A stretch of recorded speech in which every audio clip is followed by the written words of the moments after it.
motor diesel aciona a metade da tonelagem mundial.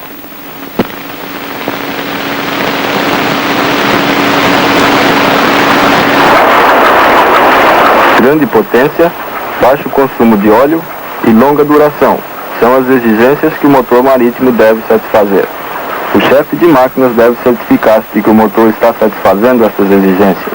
Neste momento, ele está verificando as temperaturas do gás de descarga e da água de resfriamento.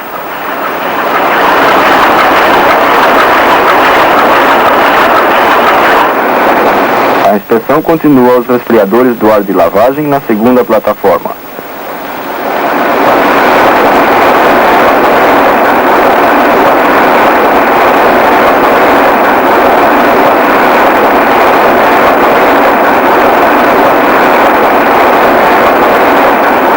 Embaixo, junto ao posto de manobra, o fluxo de óleo de resfriamento que volta dos êmbolos é verificado através das janelas de inspeção. A fim de poder estudar o motor mais de perto, colocamos janelas de inspeção de alto a baixo, de modo a deixar expostos os órgãos de movimento: êmbolos, hastes de êmbolos, cruzetas,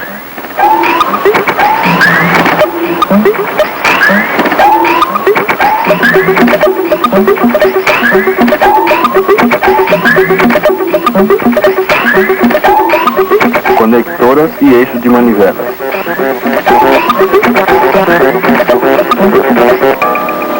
Um corte transversal do motor mostra a função das peças principais da máquina.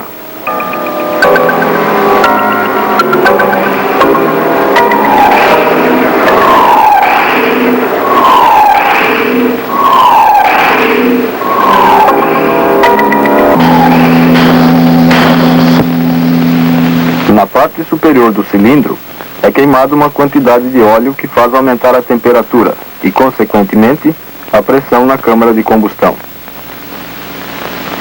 A pressão do gás atua sobre o êmbolo, de onde a força é transmitida através da haste do êmbolo e da cruzeta à conectora, que imprime um torque ao eixo de manivelas.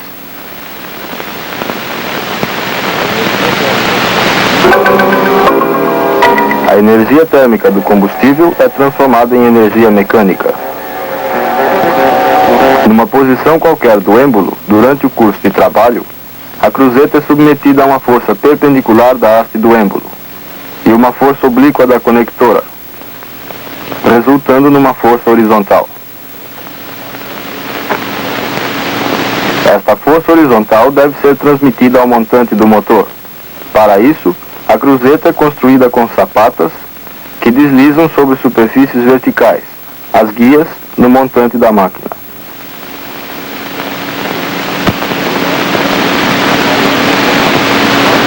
São enormes as forças que trabalham no motor marítimo de grande potência, e as peças da máquina têm dimensões correspondentes. Na oficina, tomando-se o tamanho das pessoas como padrão de comparação, pode-se ter uma boa ideia da ordem de grandeza. Bastante grandes devem ser as sapatas da cruzeta para poderem transmitir, que estão marcados pelo contato com o pino da cruzeta.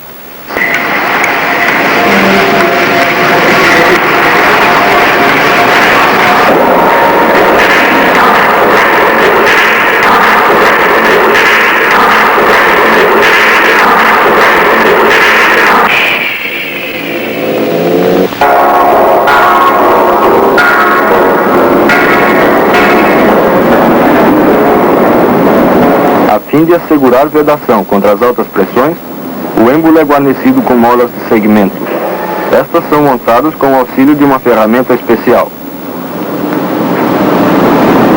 A ferramenta imprime à mola um momento de flexão uniformemente dividido, que a abre sem risco de deformações permanentes.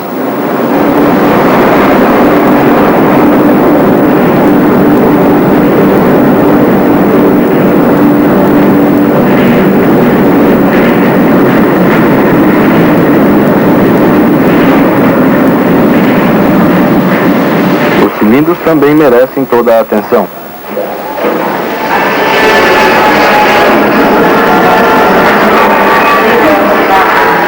As janelas de ar de lavagem são bloqueadas obliquamente, a fim de provocar um movimento rotativo do ar de lavagem.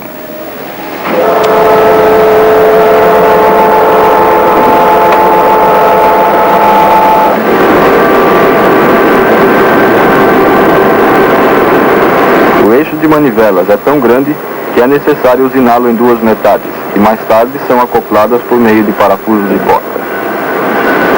Cada metade é constituída de vários elementos: pinos de mancal, cambotas, pinos de manivela. As manivelas são providas de contrapesos. Vejamos mais de perto o princípio de um motor diesel de 2 tempos. Ar puro é fornecido por um soprador. Do soprador, o ar é conduzido por um tubo ao longo do motor para o caixão de ar de lavagem, em redor dos cilindros.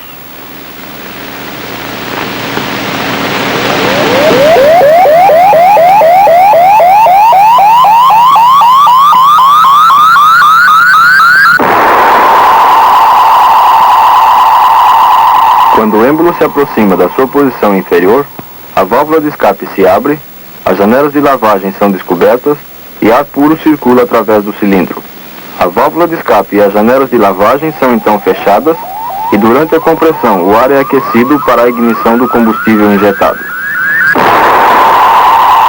A combustão aumenta a temperatura e consequentemente também a pressão, impelindo o êmbolo para baixo. A válvula de escape se abre, a pressão cai e os produtos da combustão são expelidos pelo ar puro. O ar é renovado e comprimido.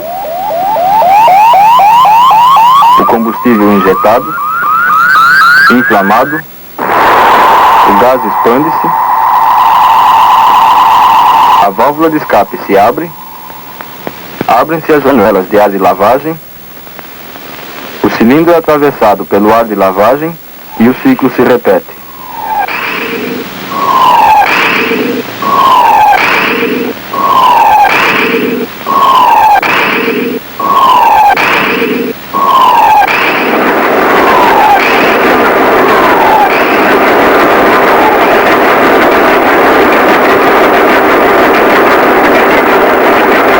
A potência fornecida pelo motor depende da pressão no cilindro.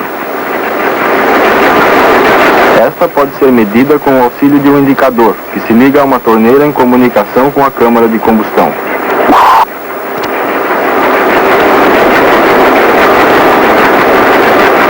Agora, o lápis do indicador se move-se. O movimento do tambor com o papel é ligado ao movimento do êmbolo do motor, de modo que é movimentado segundo o movimento do êmbolo, e o lápis registra o desenvolvimento da pressão durante uma rotação do motor. A construção do indicador é simples. Através de um canal, a pressão do gás é transmitida da câmara de combustão a um êmbolo indicador, que se move dentro de um pequeno cilindro.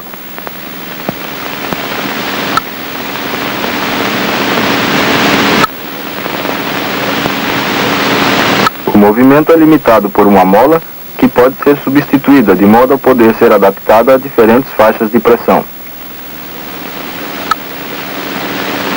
O movimento é transmitido a uma alavanca em cuja extremidade se prende um lápis. Este é forçado de encontro a um tambor que gira para trás e para frente segundo o movimento ascendente e descendente do êmbolo.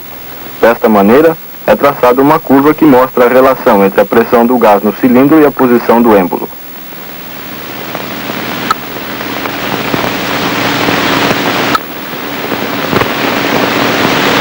A potência de um motor depende da relação entre a pressão e o volume nos cilindros durante a compressão, combustão e expansão.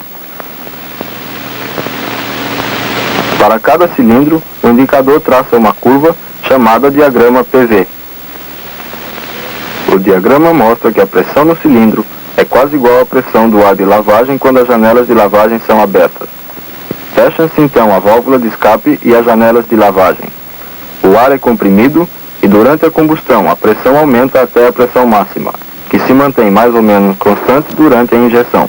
Após a injeção, a pressão cai no período de expansão até a pressão de escape, e durante o escape até a pressão do ar de lavagem.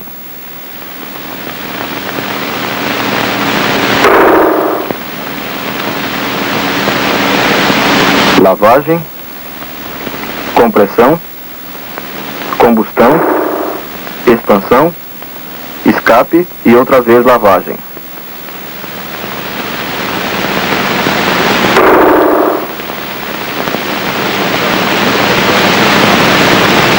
As pressões características são aproximadamente uma pressão de compressão de 54 kg por centímetro quadrado, pressão máxima de 66, pressão de escape de 8 e pressão de ar de lavagem de 1,75 kg por centímetro quadrado. Com base no diagrama do indicador, é possível determinar a potência indicada do motor. Numa posição qualquer do êmbolo, durante o curso de compressão, existe na parte superior do êmbolo uma certa pressão P. Se o êmbolo se deslocar mais um pouco, correspondente a ΔV, e desprezando-se a alteração insignificante de pressão, o trabalho efetuado, ΔA, será dado pelo produto da pressão pela variação de volume, isto é, P vezes ΔV. Este trabalho é representado pela área abaixo da linha de compressão no trecho ΔV, e o mesmo se aplica a cada